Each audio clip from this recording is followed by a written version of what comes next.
Za pikiranje paradajza potreban vam je vrbin sok u razblaženju 1:3, plastične čaše, kompost, sadnice i dobra volja.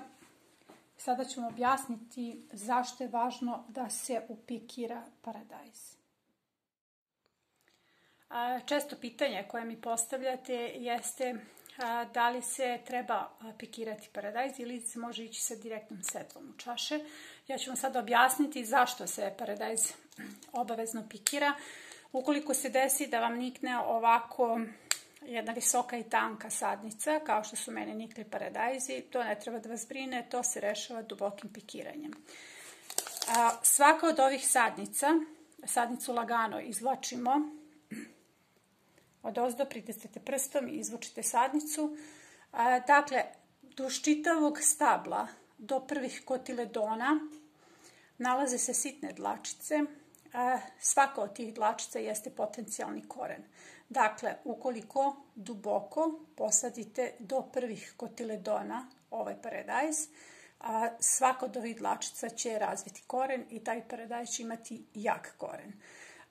Paradajz se obavezno pikira u paru, postoje biljke koje nisu solitarne, to su paradajzi paprike i one vole zagrlje korena. Pikiranje u paru njima obezbeđuje jači imunitet i otpornost i to je njihova potreba.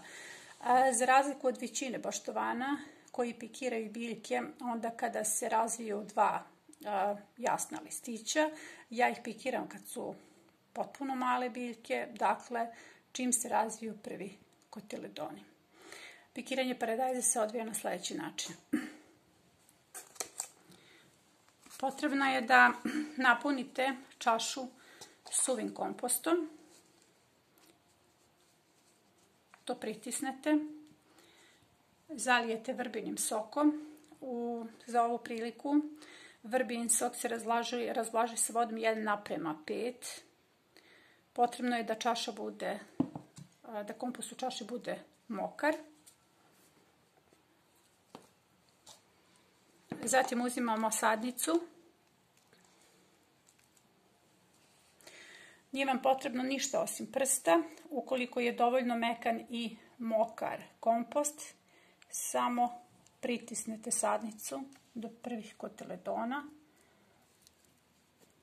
Uvučete je u kompost i pritisnete. I to bi bilo to. To ćemo uraditi ponovo sa još jednom sadnicom. Nemojte da se bojite da ćete da povredite biljku. Biljke su žilavije nego što vi to mislite. Ovako pikirane sadnice zalivene vrbinim sokom sada idu na svetlost, zato što je biljkama sada potrebna svetlost. Treba 2 nedelje da se njima razvije koren, da te biljke počnu da rastu. Nemojte da vas brine to što na početku biljke uopšte neće da rastu. Obeležite sortu obavezno vodootpornim flomasterom i to bi bilo to. Paradajz je upikiran.